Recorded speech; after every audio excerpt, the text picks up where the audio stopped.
They landed without a sound, not with fire or lightning like the movies said they would, just one day. We looked up, and they were there, floating silently above our cities. Smooth silver hulls reflecting the sun like polished bones. No threats, no words, just presence. At first, we panicked. Governments scrambled jets. People prayed or rioted, the usual dance. But nothing happened. Not until they dropped the first one. It hit Berlin. Not a bomb, not a weapon, a pod, a delivery. Inside it was a creature. The size of a bear, but sleeker, like it had been carved from shadows and nightmares. 4 legs, no eyes, but it moved like it knew everything. Jaws full of razors.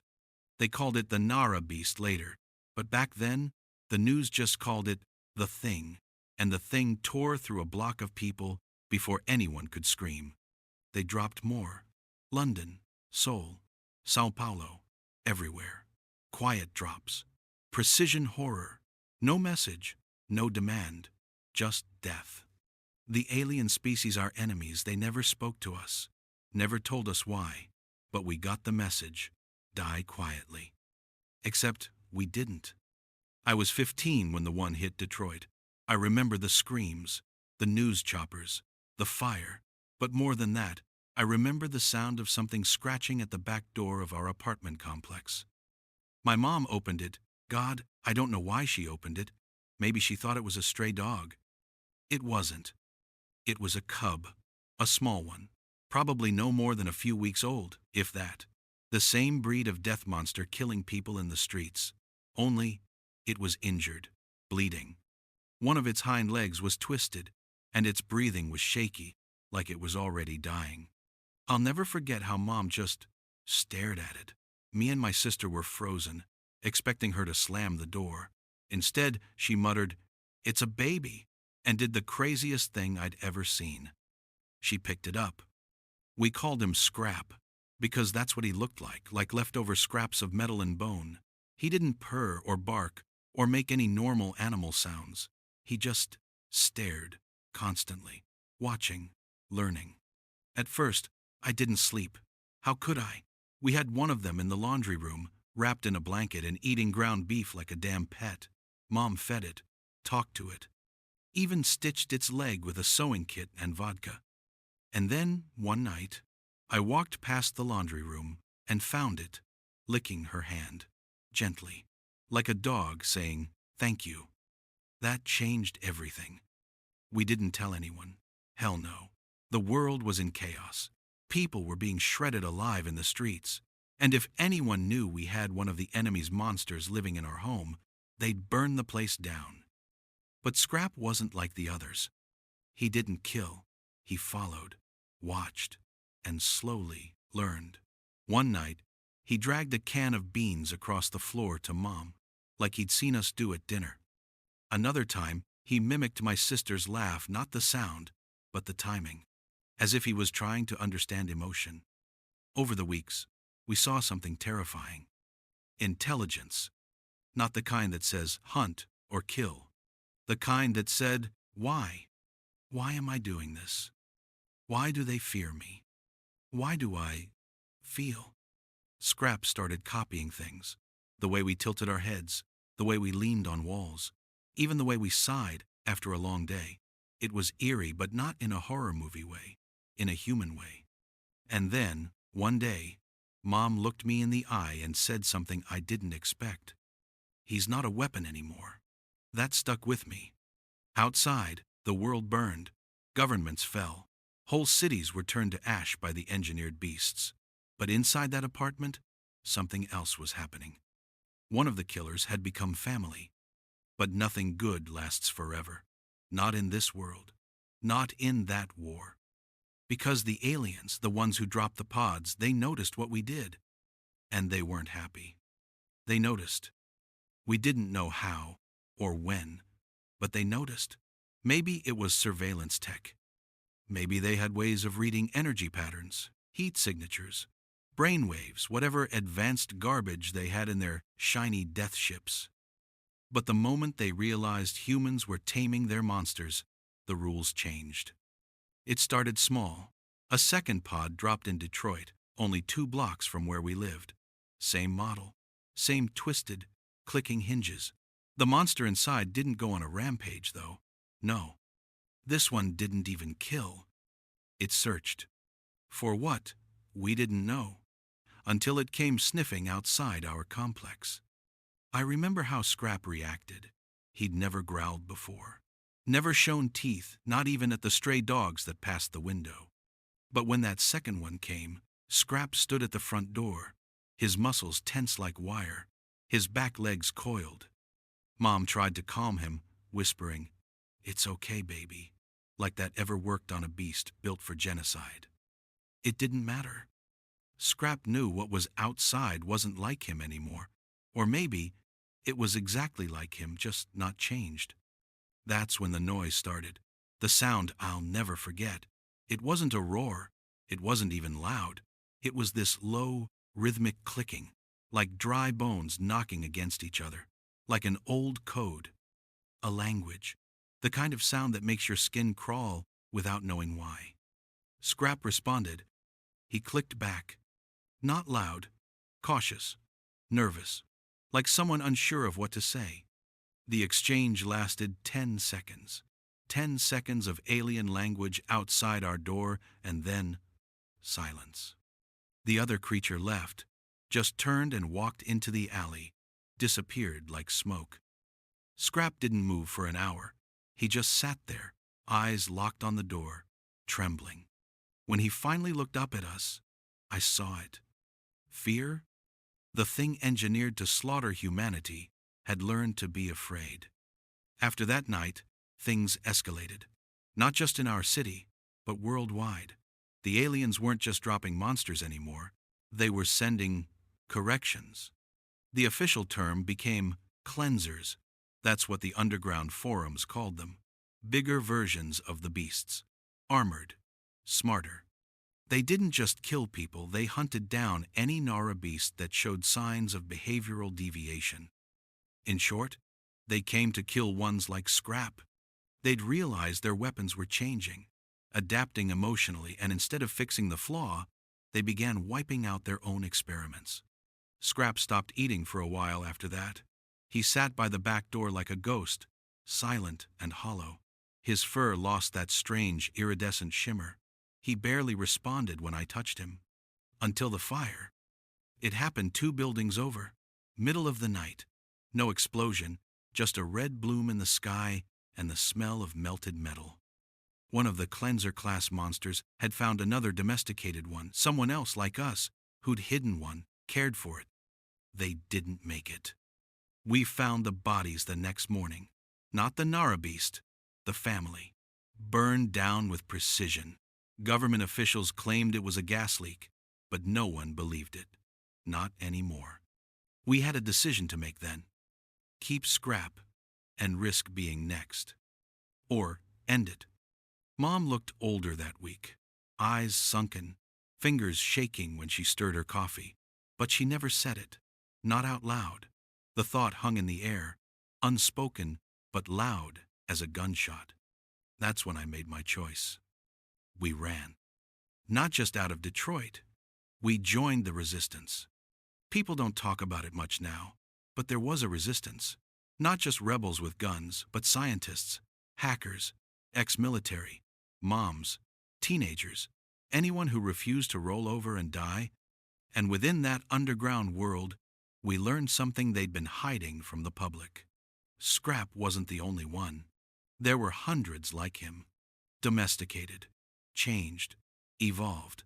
Pets, partners, friends. Some had even learned to speak basic sign language. One reportedly played piano. Another was filmed cradling a dying child in a bombed-out clinic in Poland. The aliens had made monsters. But humans? We made companions. That's what terrified them. See, they hadn't just created a weapon. They'd engineered a species with potential, neural complexity beyond any Earth-born predator, enough to learn, to feel, to bond. And we had bonded. The resistance had a theory. The aliens didn't fear our guns, our nukes, or even our stubborn will to survive. They feared what we always did best: connection. We connect with everything: dogs, cats, wolves, even tigers. Hell, we kept birds in cages for music. We taught pigs tricks. We raised lions from cubs.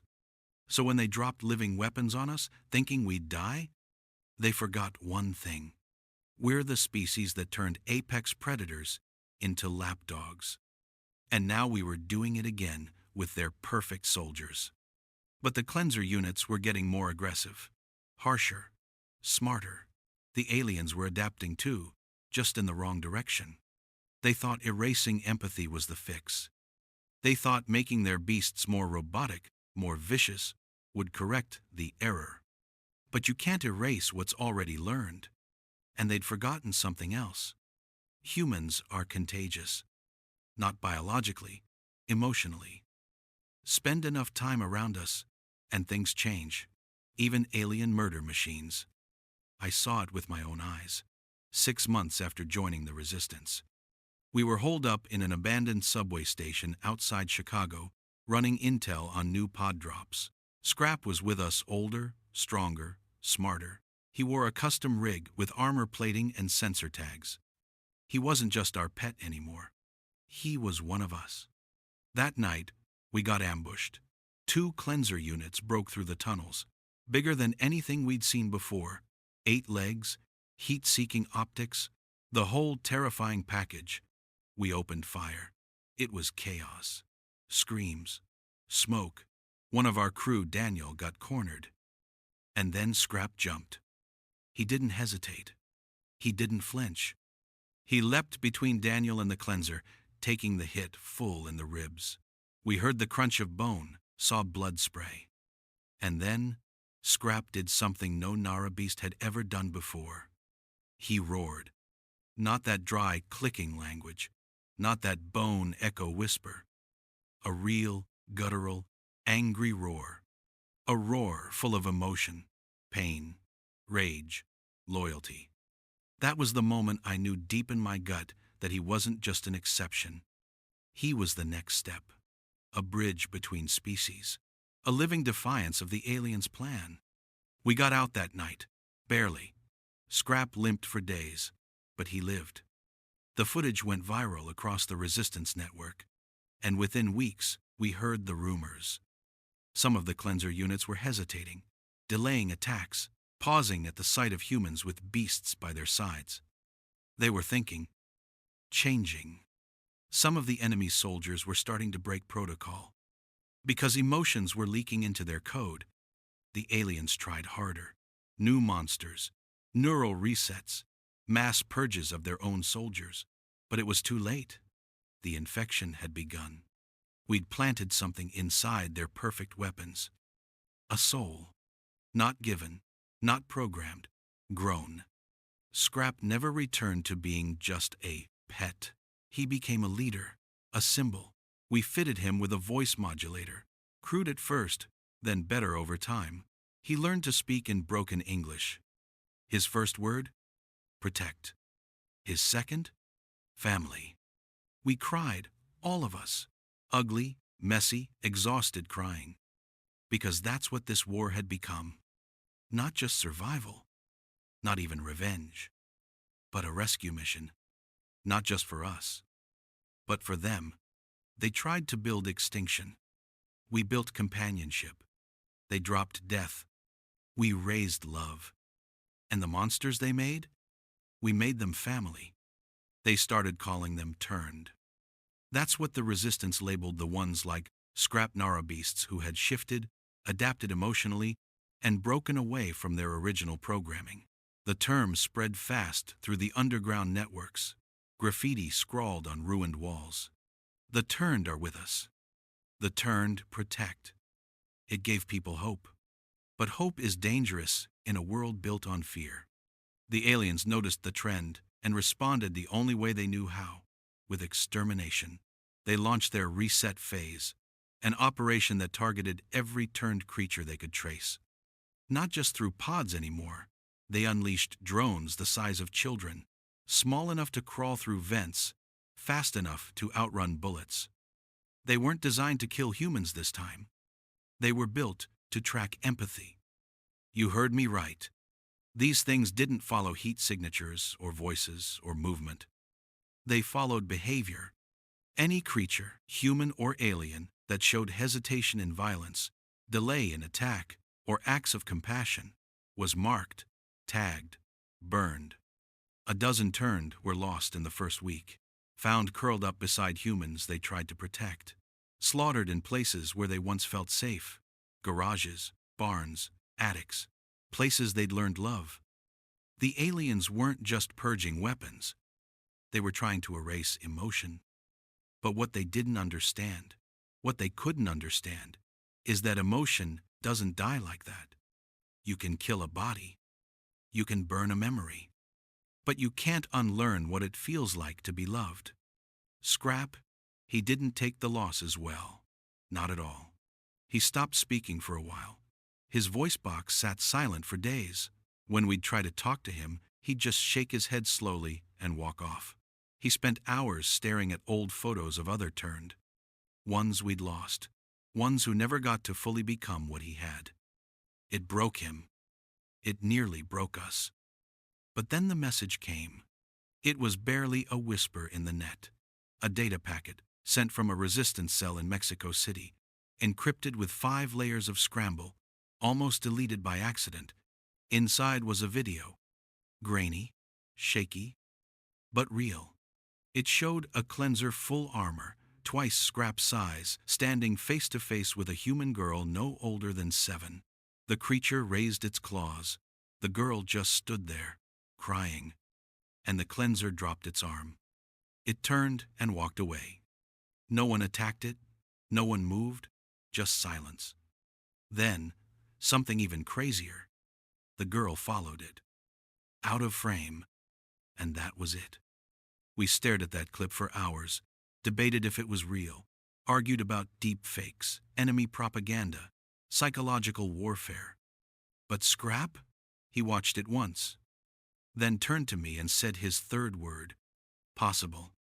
That changed everything. See, we'd been playing defense for too long, running, hiding, training, turned beasts in shadows, hoping to survive. But that one video, it proved something we'd only dreamed of. Conversion. Not just domesticating a few rogue cubs who dropped in weak or curious, but turning the actual soldiers, the cleanser class, the enforcers, the elite killers who enforced the alien purge. If they could be reached, we needed a plan, and we had one shot. There was a convoy scheduled through the Great Plains, an alien supply route transporting new cleanser units to Denver, where the main North American command hub operated. This wasn't public knowledge. Only resistance scouts embedded deep in occupied zones knew the route. And the goal? Intercept the convoy.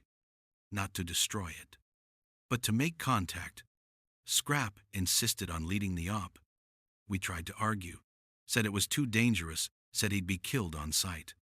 He just stared at us for a long time, then tapped 2 words onto the keyboard. I remember. He remembered being dragged through the snow with a broken leg.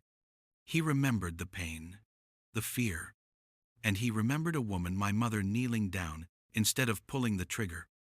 He remembered choice. So we let him go. We prepped for weeks.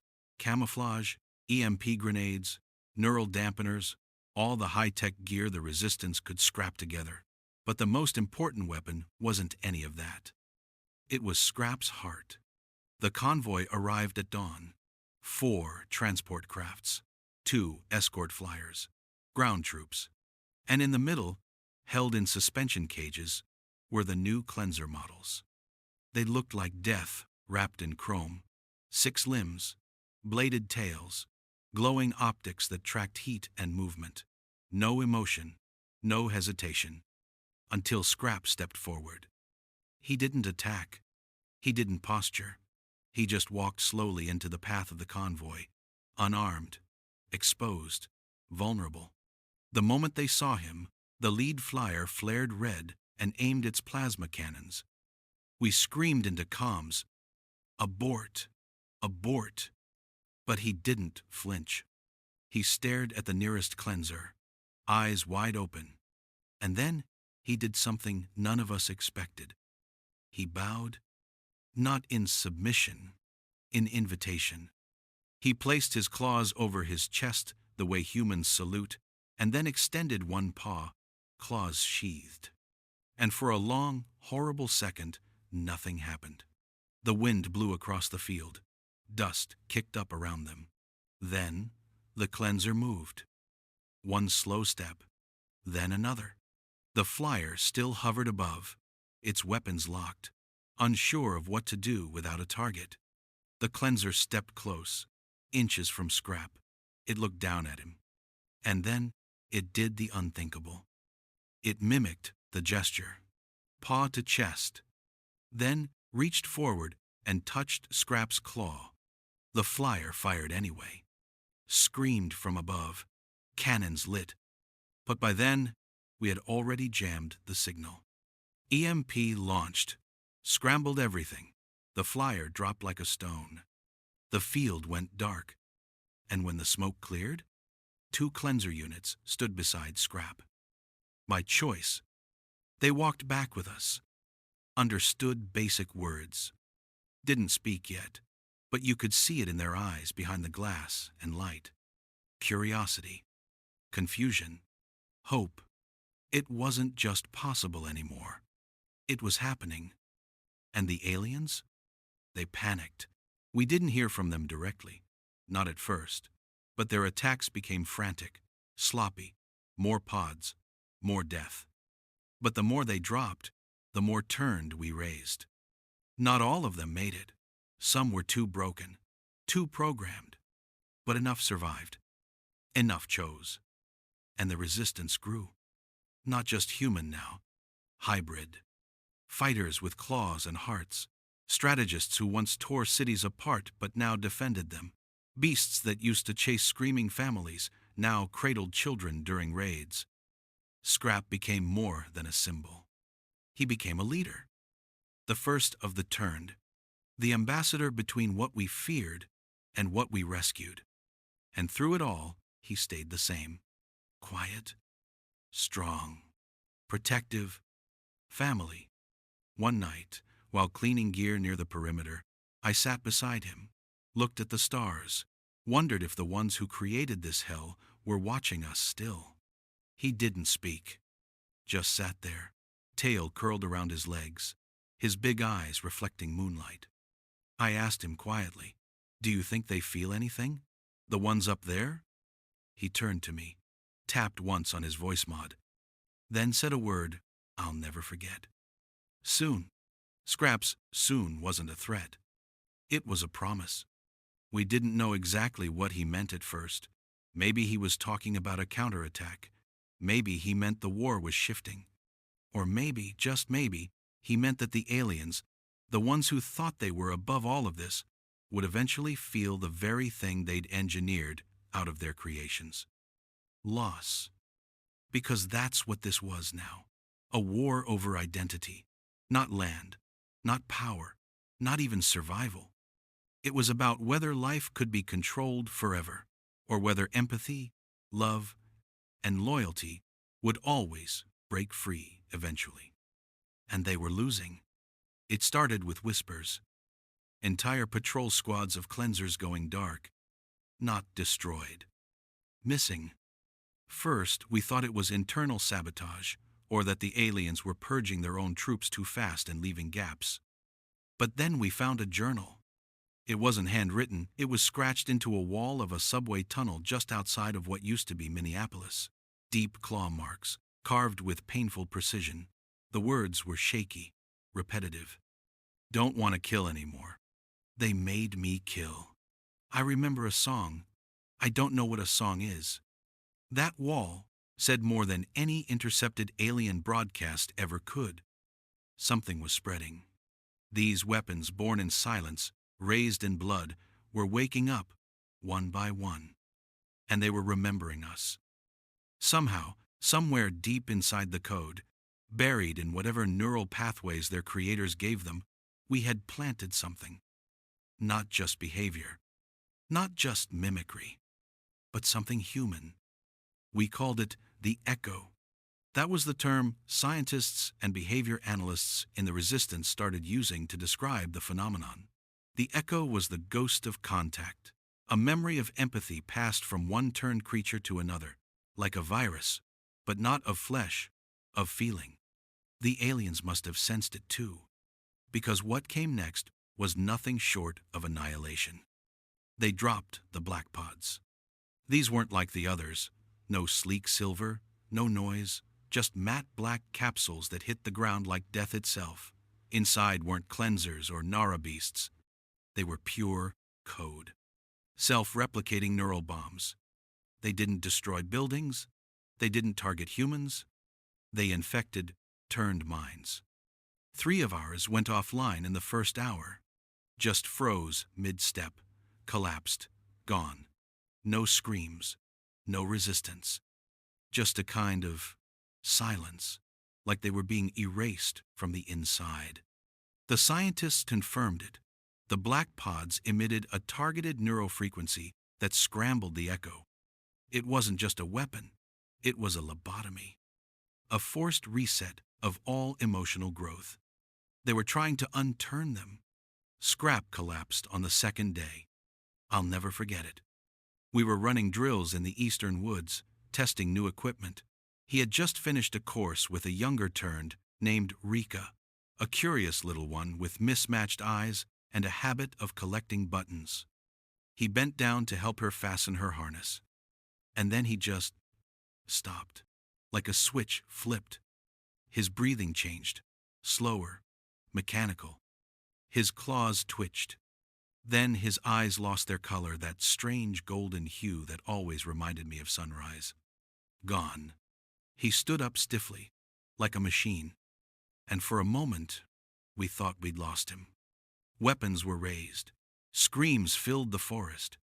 Rika hissed, terrified, backing away like she didn't know him anymore. But before anyone could pull a trigger, Scrap turned his head slowly and did something small, barely visible. He reached out and brushed one claw across Rika's cheek. Gently. Almost like a father. His eyes flickered again, glitched, and then he collapsed. No sound. Just him lying there like someone pulled the soul out of him. We dragged him back to the bunker, hooked him into everything. Neural stabilizers, pulse retracers, emotional resonance scanners.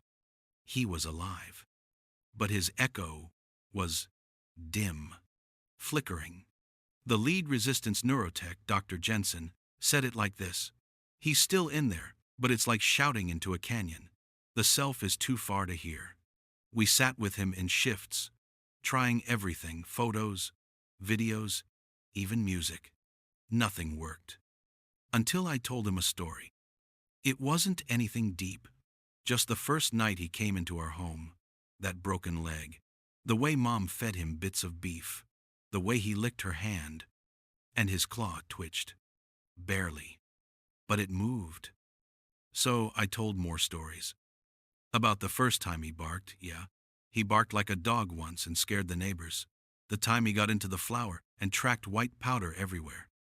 The time he fell asleep with my sister's teddy bear in his mouth. With every story, his tail twitched.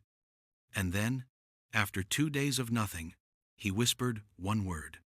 Home. The entire bunker heard it. We cheered. We cried. Even Rika made this warbling sound we later learned was their species' version of laughter. Scrap was back. Not fully. Not yet. But fighting. That's when we realized.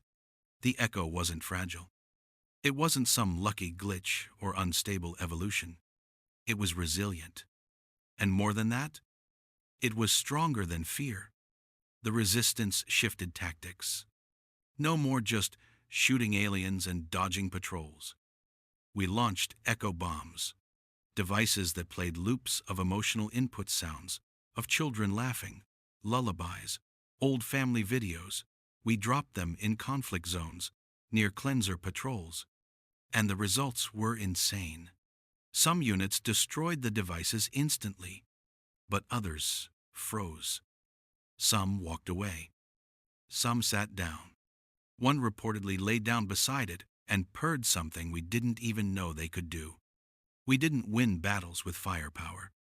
We won with feelings. The aliens, they lost their minds. They sent a transmission. The first one we'd ever received directly. It wasn't a voice, not even words. Just a simple broadcast. Return what is ours. The world laughed. Ours? They never understood. They dropped monsters on Earth and expected extinction. But Earth changes everything. You drop metal here, we turn it into art. You drop poison here, we learn how to turn it into medicine. You drop killers here, we turn them into family. We replied with a video. Scrap, standing between two human kids, Rika curled up by his side. The voiceover? They were never yours. That broke something. Because after that, the ships stopped dropping. Not because they won, because they'd lost control. Too many of their weapons had turned. Too many were refusing to obey. Some even attacked their own command centers. Stories came from spaceport raids where cleanser units disabled defense grids to let humans in. The aliens started retreating. First quietly, then desperately. Some tried to delete entire databases of their weapon designs. But we already had enough. The Echo was ours now. Ours to protect. Ours to nurture. And Scrap? He led the last assault. Not with guns. Not with rage. But with forgiveness.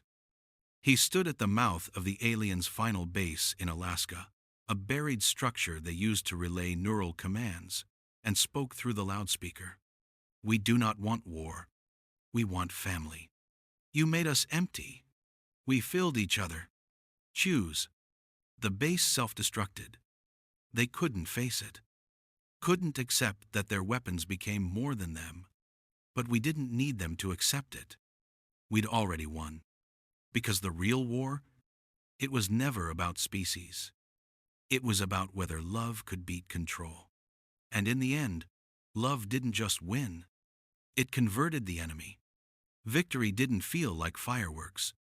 There was no cheering in the streets, no global celebration, no alien surrender broadcast across the sky. It felt quiet, like a storm had passed, but the sky wasn't blue yet. The aliens were gone, or at least they had stopped coming. Their ships hadn't been seen in months, and their signals had gone dark. Whatever control center they had across the stars had either collapsed or abandoned us entirely. We'd done the impossible, not by matching them in firepower or technology, but by reaching their weapons' hearts before they could erase them. The war ended in silence, and in silence, we began to rebuild. But peace? That was another kind of war. Scrap stayed with us, of course. He was a legend now, not just a leader, but a symbol, a walking contradiction, the beast that became a brother. He still didn't talk much, but he didn't need to. His presence spoke louder than most generals. By then, the number of turned had exploded. Over 2,000 confirmed across the globe. Many still learning, many traumatized, but free. We set up sanctuary cities, zones where turned could live among humans without fear of being hunted, tested, or used. At first, the governments agreed. They were too weak to object. The old powers were gone, broken in the war, buried under ash and guilt. But then came the scientists, the new ones. Not the resistance loyalists who fought beside us. No, these were the opportunists, the ones who came crawling out of bunkers and labs when the war was over, looking to study what we had survived. They didn't see the turned as people. They saw them as data. Biological marvels, weapons turned sentient, evolution's glitch. And they wanted to own them. First, it started with offers. Come join our research facility. Help us understand your species. You'll be safe, comfortable, fed. Some agreed, most didn't. Then came the partnership programs. Human handlers assigned to turned allies, regulating their movements, making them wear tracking collars for safety. Scrap refused. Flat out. One of the scientists, Dr. Keeler, came to Sanctuary Site 3 and tried to put a collar on Rika. She screamed. Scrap nearly tore his throat out. He didn't, but only because I stopped him. That night, Scrap stood by the lake at the edge of camp, staring into the water, unmoving. When I approached, I expected anger. What I heard instead was guilt. "They fear us again," he said through his old voice box, his tone lower now, sadder, not for war, for being free. That broke me, because he was right. The humans, or at least the ones rising back into power, didn't fear death anymore. They feared control slipping away. See, during the war, we needed the turned. But now, with no common enemy, they were a reminder of how close humanity came to being wiped out, of how easily we had bonded with the thing made to kill us. And most of all, a reminder that maybe, just maybe, the turned weren't a fluke. They were better than us. And some people couldn't live with that. Then came the first incident. Not an accident, not a misunderstanding. A murder. A young turned named Lavi, barely 2 years old, raised by a family in what used to be Colorado, was found dead. Shot 5 times.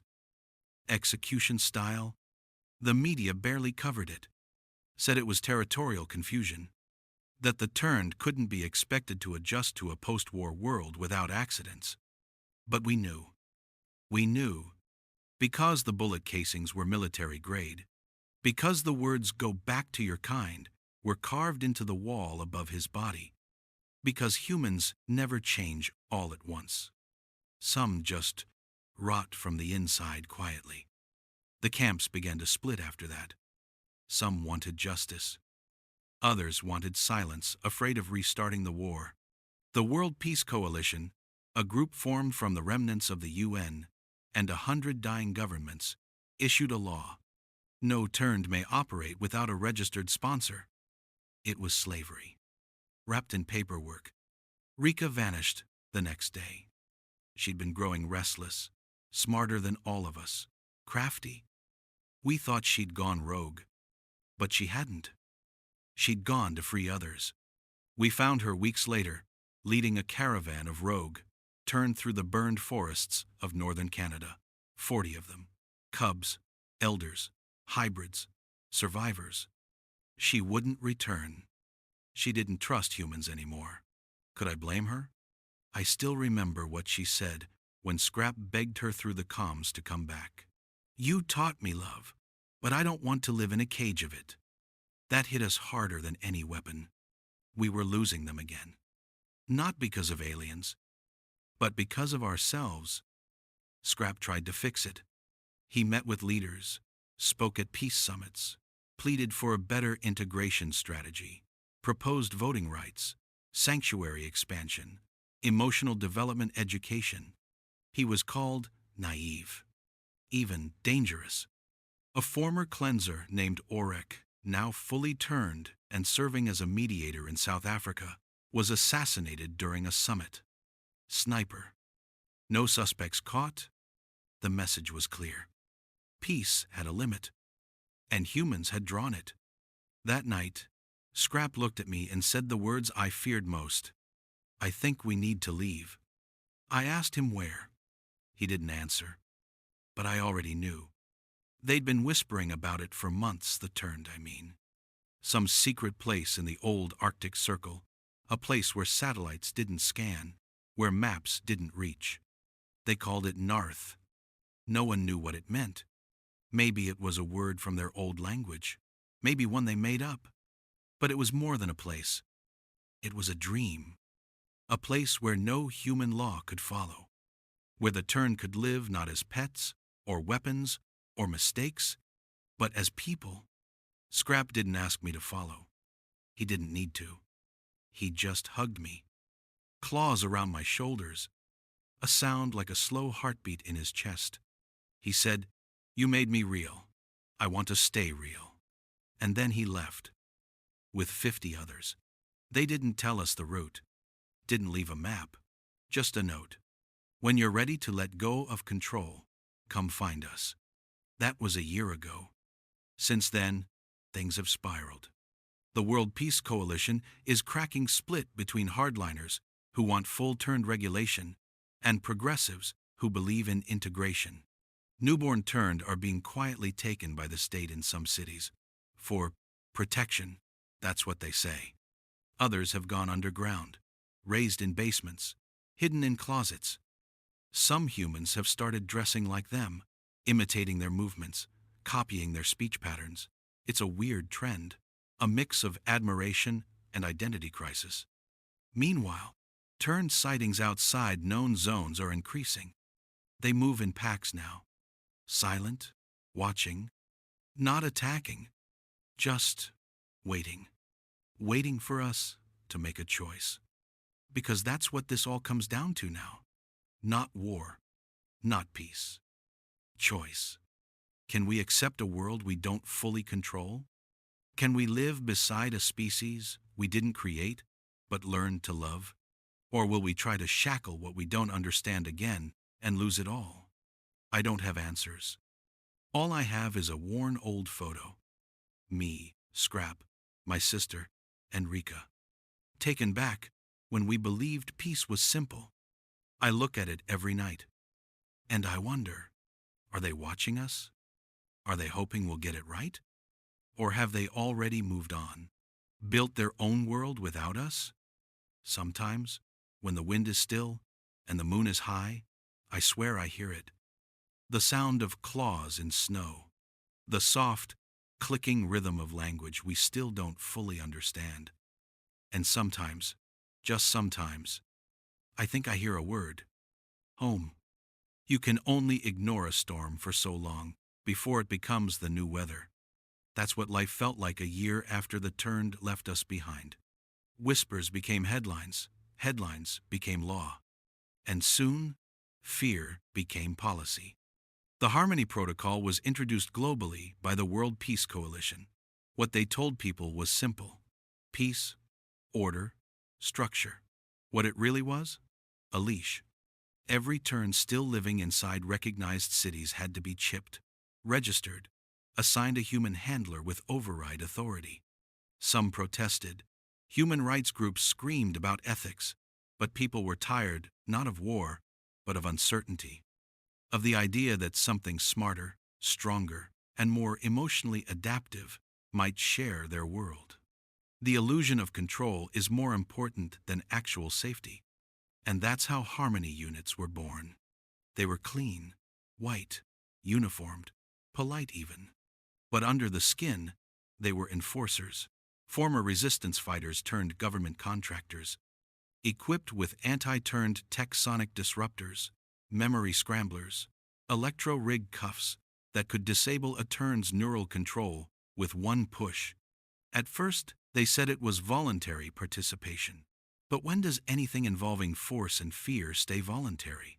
Turned were dragged from homes in front of the humans they'd grown up with. Families cried, but most didn't fight back. Not really. Because deep down, people believed we could lose control again. That's all it took one generation to forget the war and rewrite who the monsters were.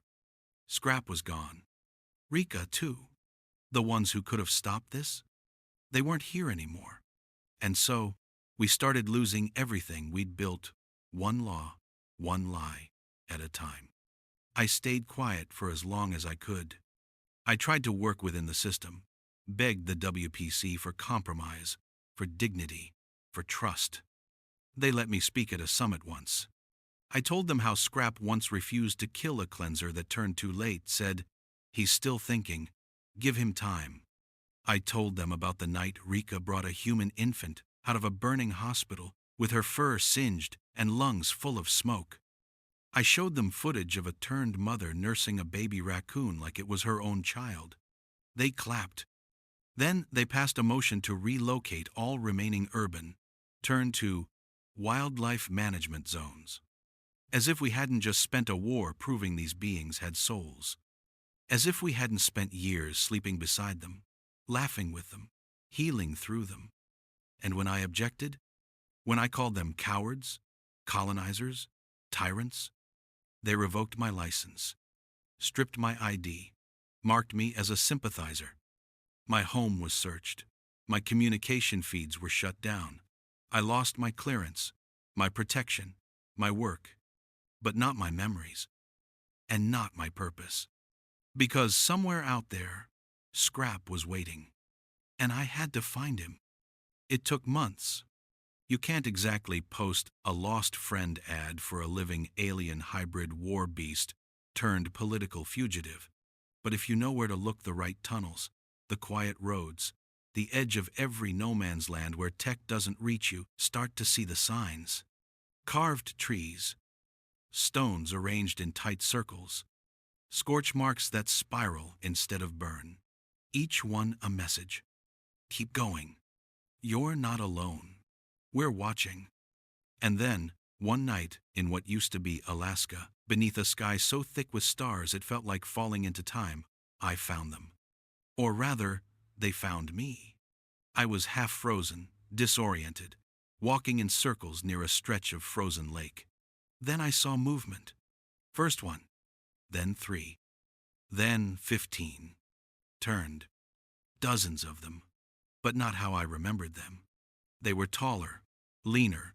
Their fur was marked with streaks of white paint tribal patterns, symbols I didn't recognize. They didn't speak at first, just circled me slowly. I raised my hands. No weapons, no threats. And then I saw her. Rika, fully grown now. Eyes still mismatched, one sky blue, one moss green. She stepped out of the circle, walked up to me, and sniffed the air. Then, without warning, she headbutted me gently in the chest. Their version of a hug. She whispered, "You came." And I broke down, cried like a child, fell to my knees. She let me cry, then helped me stand, took my hand, and led me to Narth. It wasn't what I imagined. No glowing city, no alien fortress. Just a village, quiet and snow-covered, buried under trees and fog.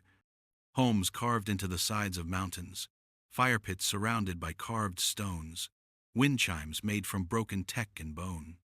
There were humans there, too. Not many, maybe 30. All marked like me, sympathizers, former rebels, families who'd refused to register their turn and fled when the raids began. Some of them had babies. Babies that played with turned cubs like they were siblings. Not pets, not guards, family. Scrap found me that night. He didn't say a word when he stepped from the shadows, just sat beside me. He was older now, scars on his ribs, one ear torn, but his eyes, same as always. Gold, patient, sad. I asked him why he never came back. He said because they stopped listening. Then he asked me what I saw out there in the world we left behind. I told him the truth. They're afraid again, of freedom, of love they can't control. He nodded slowly, then said something I never thought I'd hear. They're building another war. I froze. What do you mean? He explained. Turned spies, yes, they had spies. Now had intercepted data from Harmony Unit broadcasts. The WPC had developed something called the Reset Veil, a satellite-based system designed to emit low-frequency pulses across the globe. Its goal? Not to kill, not to enslave, but to slowly numb. Turned humans. Anyone who resisted the emotional protocols set by the coalition. They wanted peace, but not through understanding, through sedation, obedience through emotional erosion. No more rage, no more grief, no more love. Just a silent, passive world. I felt sick. What do we do? I asked. Scrap looked at me, really looked. Then he said the most terrifying words I've ever heard. We remember who we were, and we break the world again. I knew what he meant. The only way to stop this sanitized extinction, was to show the world emotion in its rawest, loudest form. Not with words, but with sacrifice. They weren't going to listen to speeches. So we had to make them feel again pain, grief, loyalty, hope, everything the reset veil was trying to erase. We weren't going to war. We were going to make them remember why they feared love in the first place. And that would be the real revolution. It started with a funeral. Not for a human, not even for a turned. It was for a songbird. A small yellow one, barely the size of a closed fist. Rika had found it frozen near the edge of Narth one morning, stiff and silent. She carried it in both hands like a sacred relic, whispering in that soft, clicking tongue they'd evolved to use among themselves. Scrap watched her bury it under a tree carved with family symbols. No one spoke, not even the humans. And that's when it hit me. This wasn't just a sanctuary. It was a culture. A species we had accidentally created, then tried to cage, had done the one thing that terrified the world above more than war or rebellion. They had grown a soul. That's why the reset veil terrified us so much. Not because it would kill us, but because it would erase what made us alive. We couldn't let that happen. And so we began again. Not a rebellion in the old sense. No marching armies, no mass bombings, no black flags or rifles raised. This was different. This was war by memory. We called it the rekindling. The plan was simple, but dangerous. Break into the Veil Relay, the central uplink facility in Greenland, where the satellite system's emotional suppressors were calibrated and updated. Upload a viral sequence of raw emotional memory images, sounds, voices, moments of truth. Not propaganda, proof. That humanity had loved these creatures. That these creatures had loved us back. We weren't going to destroy the system. We were going to infect it. Turn their weapon into a transmitter of feeling. Our scientists, well, the ones who defected to us, called it the EMP, the Empathy Memory Pulse. Once triggered, the veil would no longer suppress emotion. It would broadcast it across the globe, to every city, every home, every Harmony unit base, to every turned still living under surveillance. And more than that, to every human who had forgotten what it meant to care. But there was a catch. The pulse required a neural base, something living, conscious, and emotionally resonant, to transmit the stored data. It had to be bonded with the system, plugged in, directly, biologically, soul to code. And once it connected, there was no coming back. It would burn the mind to ashes. No going home. No memory left. Just light, then nothing. A living sacrifice to make the world feel again. We didn't know who would do it. We didn't want to decide. Not yet. First, we had to get there. Greenland was still under coalition lockdown. Armed drones circled the sky. Harmony units guarded the relay with a devotion we hadn't seen even during the war. They didn't sleep. They didn't flinch. They didn't feel. But we did. And that was our edge. We moved in silence. Carried only what we could hide. 10 humans, 9 turned. One mission. The closer we got, the colder it became, not just the air, but the atmosphere. Like the ground itself had forgotten how to remember. Like the veil was already working, seeping into the cracks of the world. We saw it in the people we passed. Blank stares. Muted voices. Children who didn't play. Couples who sat in cafes without speaking, just sipping, watching, existing. They weren't dying. They were just numb. Scrap said something then I'll never forget. They killed our future without touching a single bone. And he was right. This wasn't just about the turned anymore. It was about all of us. We arrived at the relay base on the 7th night. Its towers rose like blades into the sky, pulsing with quiet blue light. The closer we got, the harder it became to think clearly. We didn't realize it at first, but we were already being affected. I forgot my sister's name for an hour. Rika couldn't remember how old she was. One of the turned genre, who used to hum lullabies he heard from human mothers, stopped making noise altogether. It was happening. Fast. We had hours, maybe less, before we all turned into the walking numb. So we moved. Fast. Through old drainage tunnels, under crumbling sewer lines. Scrap led from the front, not barking orders, just moving with a grace that came from someone who remembered why he was doing this. The final access point was under the main relay core, a massive structure that hummed with psychic white noise. You couldn't hear it, but you felt it like guilt soaked into concrete. The firewall guarding the pulse input was biological, not just coded. A lock made of memory. Only something that had loved and been loved could break through it. And that's when the decision had to be made. One of us had to stay behind. One of us had to plug in. One of us had to be forgotten to help the world remember. There was silence. No one moved. Then Scrap turned to me. It has to be me. I shook my head instantly. No, no way. You're the reason this exists. You're the proof. If you go, if you burn, you'll be gone. He nodded. That's the point. Rika lunged forward. I'll do it. I was born because of this. Let me finish it. Scrap looked at her gently. You're the future, not the end. Then he turned to me. You taught me love. Let me show them. He didn't wait for permission.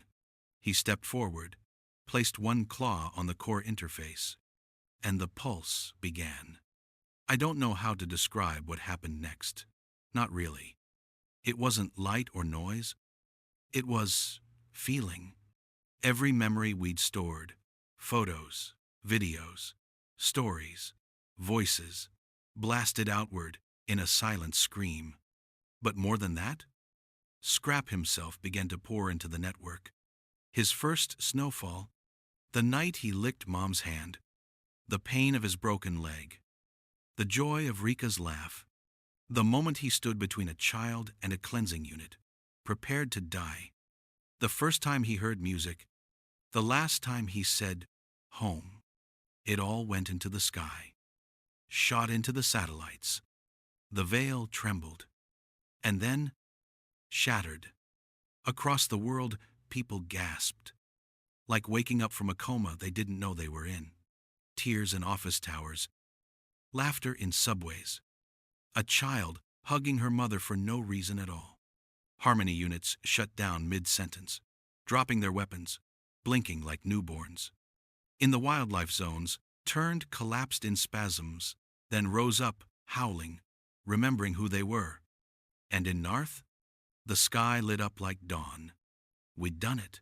Scrap had done it. But he was gone. Gone from the core. Gone from our minds. Like a dream you know you had, but can't quite grasp anymore. We built a stone for him anyway. Not a grave. A memory marker. It says, he was never ours. He was always his own. And still, he chose us.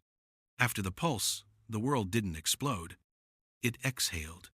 It was like someone had opened the windows of a locked room that had been sealed for years. Suddenly, people could feel again fully, painfully, joyfully, terribly. Not everyone handled it well. Some broke down in the streets, overwhelmed by memories they'd buried under years of numb compliance. Others simply froze, stunned by the weight of a grief they didn't remember having. There were riots in some cities. Not violent, just loud, screaming, crying, dancing, hugging. The human soul had been put on mute for too long. When the pulse shattered the silence, everything came back at once. But that's the thing about feeling. Once it's awake, you can't turn it off again. And suddenly, everywhere across Earth, people were asking one simple question. Where is Scrap? The name spread like a myth. Across news feeds, graffiti walls, old school books passed from child to child. Not just as a soldier or savior, but as a story. The one who was made to kill us, but chose instead to die, so we could feel again. Governments tried to shape the narrative. They called him a symbol of integration, a tragedy, a noble sacrifice in a necessary war. But the people didn't want that version. They wanted the truth. They wanted to know how a beast, engineered to tear out human hearts, had somehow grown one of his own. And they wanted to know why no one had stopped him from burning himself to save us all. That's when things changed, truly changed. The Harmony units were dismantled within 6 weeks of the pulse. Public pressure made it impossible to keep them running. Their cold, lifeless stare had become unbearable to citizens rediscovering grief and love. The same parents who once begged for control now wanted connection. But dismantling fear is easier than rebuilding trust. Because even after Scrap's sacrifice, there were still questions. Could the turned really live among us? Could a society built on fear and obedience survive empathy? Could we handle a world where love might exist outside of our control? The WPC collapsed not long after. Not because of war. Because of shame. Leaked documents revealed the truth. The reset veil hadn't just been built to suppress emotion in the turned. It was meant to pacify everyone. Full species-wide dampening to end protests. To erase rebellion. To build a compliant world where no one wanted freedom. And they nearly succeeded. Except a creature they never expected to survive. A pet, a problem, a mistake, gave up everything to stop them. They didn't know what to do with that kind of truth. So they resigned, all of them. And the world? The world started something new. A council was formed, not a government, not a military, just a circle of voices. Turned and human. Equal seats? They called it the Unity Forum, and for the first time, Earth was led not by power or fear, but by shared grief. That's how we got the naming day. It happens every year now. Not a holiday, not a parade. Just a moment, a global pause. At noon UTC, everything stops. Factories shut down, cars pull over, screens go dark, and people speak the names of those they lost. Not just to war, to silence, to fear, to ignorance. Children in schools whisper the names of turned that once guarded them. Elders speak the names of humans who believed before the rest of us did. And somewhere, always, someone says, Scrap, even if they don't know who he was, even if they never met him, even if they only heard his story as a bedtime tale. They say his name like a prayer, and the world listens. I stayed in Narth, not because I had nowhere else to go, because I couldn't imagine a world that didn't start each day with honesty. Here, things are different. The turned have developed their own language now, fully written, sung, signed. It's beautiful, melodic, and efficient, filled with emotion that doesn't quite translate into English. They call their society Rhinak. It means those who remembered. Their villages now stretch across the old northern wilderness, a network of sanctuaries connected not by roads, but by trust. And humans live among them, not to lead, or study, or command, but to learn. I teach children now both kinds, about how the war started, how it ended, and why it must never be forgotten. Sometimes I'm asked if I regret anything. The truth is yes. I regret that Scrap had to carry the burden for us, that he had to give everything just to remind us who we are. But I don't regret loving him, and I never will. Because in the end, that love didn't just save him, it saved all of us. One day, maybe a decade after the pulse, I was sitting by the lake where I first reunited with Rika. The sky was pink, the wind was soft, and then I heard it. A low hum, not music, not machinery, something in between. I turned, and there he was. Scrap, or something that looked like him. Same gold eyes, same quiet presence, but different. younger, like a version of him reborn. He didn't speak, just sat beside me, watching the water. And I didn't ask questions. Maybe it was a dream. Maybe it was a cub, a descendant, one born from the first generation of Turned who had taken his name in honor. Or maybe, somehow, a part of him had survived. Not in memory, not in story, but in echo, because feelings don't die the way bodies do. They ripple, they continue. We sat in silence, until finally, he looked at me and whispered one word. Home.